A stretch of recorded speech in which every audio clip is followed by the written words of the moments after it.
Hi guys, చాలా site videos అయితే నేను తీసుకోలేకపోతున్నాను క్లిప్పింగ్స్. సో ఈ సైట్ క్లిప్పింగ్ అయితే తీసుకున్నాను. ఇక్కడ మొత్తం 6 కెమెరాస్ అయితే ఇన్స్టాల్ చేయబోతున్నాం మనము. సో ఫ్రంట్లో వచ్చేసరికి 2 కెమెరాస్, పార్కింగ్లో ఒక కెమెరా అనమాట. సో దాని ప్రిపరేషన్సే మనోడైతే పీవీసీ బాక్స్లకి కెమెరాస్ అయితే ఫిక్స్ చేస్తున్నాడు. సో ఇక్కడ నేను ఫిక్స్ చేసిన తర్వాత ఫస్ట్ 2 బాక్సెస్ ఏవైతే ఇచ్చామో అక్కడ కనెక్షన్స్ కూడా మేము వైరింగ్ అయితే తీసుకున్నాము. ఇది పార్కింగ్ లోపల, ఈ ప్లేస్ గుర్తుపెట్టుకోండి. సేమ్ ఇలాగే మనకి ఏమంటారు పైన ఫ్లోర్ అండ్ టెర్రస్ దాకా అయితే ఇలానే ఉంటుంది.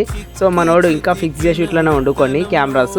సో ఇక్కడ మేమైతే వైరింగ్ గుంజుకున్నాము. సో ఇది క్యాట్ 6 వైర్తో ఇస్తున్నాం కాబట్టి ఒక్క వైర్లో 2 కెమెరాస్ని అయితే నేను సెట్ చేస్తున్నాను అనమాట. సో సేమ్ ఇదే లొకేషన్లో, ఇప్పుడు ఏదో లొకేషన్లో పెడుతున్నాను, సేమ్ ఇదే లొకేషన్లో మనకి సెకండ్ ఫ్లోర్లో కూడా పెట్టాలి అండ్ టెర్రస్లో కూడా సేమ్ ఇదే ప్లేస్లో అయితే పెట్టాలన్నమాట కెమెరా. సో ఇలా మేము వైరింగ్ అయితే గుంజుకొని సేమ్ యాస్టీస్గా అవే ప్లేసెస్లో కెమెరాస్ అయితే ఫిక్స్ చేసాము ప్రతి ఫ్లోర్లో. సెకండ్ ఫ్లోర్లో కూడా సేమ్ లొకేషనే, బట్ నిలబడడానికి చాయిస్ లేకుండే అక్కడ ఫ్లోర్లో. సో చూడొచ్చు, చాలా కష్టంగా నిలబడ్డాను అండ్ ఇక వైరింగ్ అయితే తీసుకున్నాం అనమాట. అండ్ కింద ఒకసారి మనం డైరెక్ట్గా ఇలా పెట్టి చెక్ చేసుకున్నాను అనమాట. అండ్ ఇక్కడ నైట్ వచ్చేసరికి 12 అయిపోయింది. మార్నింగ్ టైంలో వెళ్ళి కస్టమర్కి అయితే ఆన్లైన్ చేసి ఇచ్చాను. సో ఫ్రెండ్స్, ఇదైతే న్యూ ఇన్స్టాలేషన్ కదా, సో మేము సర్వీసింగ్స్ కూడా చేస్తాము. మీ దగ్గర సీసీటీవీ ఇష్యూస్ ఏమైనా ఉన్నా కానీ ఇక్కడ స్క్రీన్ మీద ఉన్న నెంబర్కి అయితే కాంటాక్ట్ అవ్వండి, మేమైతే రెస్పాండ్ అవుతాం.